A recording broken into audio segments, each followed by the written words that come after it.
Welcome to part 2 of my Introduction to Filming Techniques video series, which will be all about camera angles.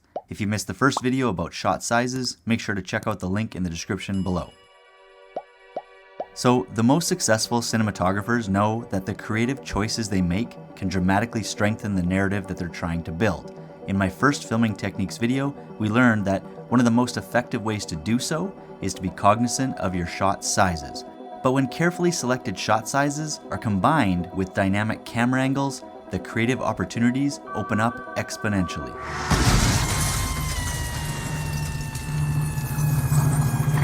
Now, in order to understand camera angles better, we're actually going to break them down using 4 different parameters: pitch angle, camera height, orientation, and point of view, which together will determine the angle of each shot you take.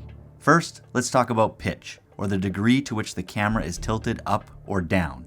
The degree of tilt can range from subtle to extreme and is typically determined by how the viewer is supposed to perceive the image and/or to approximate a particular character's viewpoint.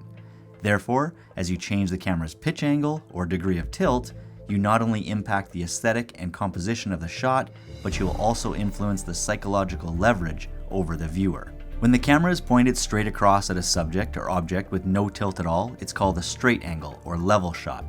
Straight angle shots are generally used as a way to represent how we might typically interact with people in real life and suggest a neutral perspective or relationship between subjects in the scene, allowing the audience to formulate their own views and opinions of the characters. Next, we have the high angle, which is any shot where the camera is tilted or angled downward, pointing at the desired subject. High angle shots can be a great way to convey narrative information, provide perspective, or establish context by showcasing the unique landscape of a particular scene, especially when filmed from a distance and/or from an elevated height. On a more intimate level, high angles are typically used to make a character appear weak, vulnerable, or even inferior, as the camera is effectively looking down on them, suggesting that the audience should too. The most extreme high angle is known as an overhead shot, or bird's eye view, where the camera is essentially pointing straight down. Overhead shots are generally an aesthetic choice that give the audience a unique point of view that they would not see otherwise.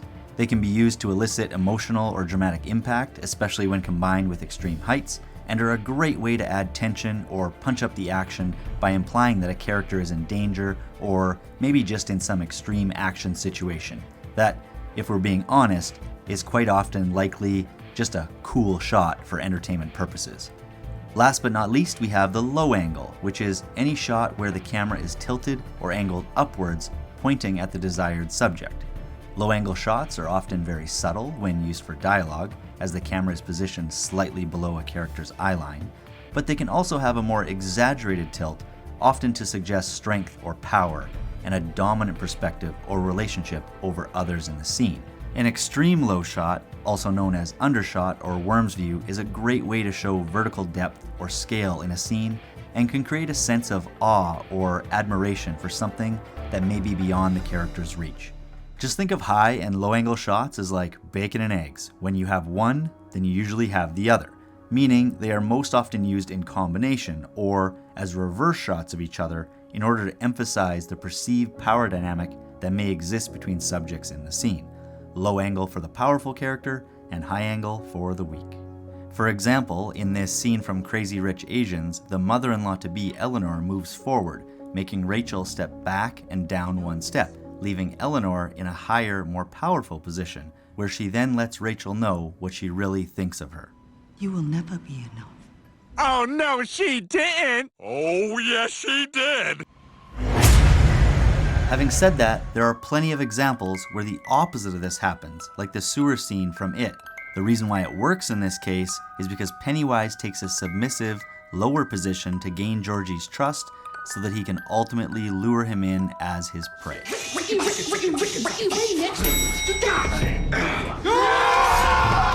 One more thing you need to know about tilt or pitch angles is that they are also regularly identified by the camera's vertical height or level as well, which is usually associated with the body part that the camera is placed at in order to get the shot, whether the body part is in the shot or whether it's an approximation. As a result, each level can also serve a unique narrative purpose. The most common levels are eye level, which is typically used for dramatic expression as the viewer is essentially at the same level as the character. There's shoulder level, a go-to for dialogue as it places the actor's eye line slightly above the camera. Friendo. There's also hip level, used to showcase anything of importance near the hip, like a gun being drawn or for dialogue when one subject is standing while the other is seated. It's also common to use hip level when you have a large discrepancy in height between two characters. And then there's also knee or ground level shots that take you close to the earth to give scale to the horizon. You might also need to get this low if you're wanting to show the audience anything of importance that is happening at or close to ground level. On a side note, it's also okay to associate your camera levels with non-body parts as well, like maybe using wheel level for car scenes or wing level for aerial type shots. I'm actually scared of this. The camera's degree of tilt, however, is not the only way to manipulate the angle of a shot. Camera orientation, or its roll angle, is another parameter that we can manipulate to enhance or alter composition. While most shots in a movie are filmed with the camera in a landscape orientation, where the horizon line is flat or horizontal in the frame, the camera can also be set at an angle on its roll axis so that the horizon line is slanted, which is known as a Dutch angle or oblique angle. Dutch angles are often used to show a disoriented or uneasy psychological state and or to increase dramatic tension, implying or suggesting to the audience that something is just not quite right. Now, if you twist the camera all the way to 90 degrees, you will get a vertical shot, which is obviously an effective orientation for shots that are meant to look like video that was filmed on a smartphone or for social media. Having said that, there's plenty of short films online now that were filmed entirely in vertical orientation. The final and probably most disregarded of the camera angle parameters is point of view, or the orbital position that the camera is placed around a subject within a scene. The orbital position establishes the camera's and therefore the audience's point of view relative to the subject of interest in the shot, whether that's from a third-person point of view where the camera is pointed at the subject, or a first-person subjective point of view where the camera takes on the perspective of the subject. The first of the third-person point of views is a front angle shot, where the camera is obviously placed facing the front of the subject or subjects in the scene. When framed wide, front shots can be used to showcase a large group of people, for action shots, or to establish where a character is coming from, or maybe even what is happening behind them at any given moment. When framed as a close-up, front shots are commonly used to highlight specific details, actions, emotions, and or facial expressions of a character. Marvel, for example, does a great job using them for Iron Man's HUD shots to help us focus on his expressions and to keep us locked into his world. Me? And just like high and low shots, front shots are often paired with back shots when the story needs more context. A side angle or profile shot is when the camera is placed facing the side of someone or something. Profile shots are an interesting choice for any interaction between characters, be it a face-to-face conversation, two characters kissing, a stare down, or even a full-blown confrontation or fight. I don't think you recovered from Rachel's death. Side shots are also often used to show characters walking, and tend to imply that they might have been walking for a long time and or have a long journey ahead, especially when they're framed really wide, with the subjects traveling in the distance. On the other hand, when framed as a close-up, profile shots tend to show characters in agony or in a pensive moment, likely paired with a subtle gaze into the distance. Next, we have angled shots, which is where you offset the position of the camera, either off to the left or to the right of your subject, and or at an angle within the room or environment you're filming in. Composing your shot at an angle helps to create depth in the scene, achieve balance within the frame, and provide context between subjects. These elements of composition are important whether you're filming a fight scene, a chase scene, or even just a scene with people talking to each other. Dialogue scenes are undoubtedly one of the most common scenarios where you will see angled shots in film.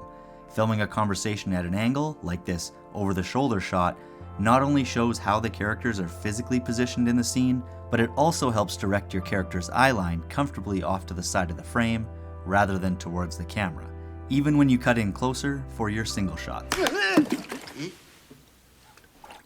Stop looking at me, Swan! The fourth and final third-person point of view is the back angle, where the camera is pointed at the back of a subject.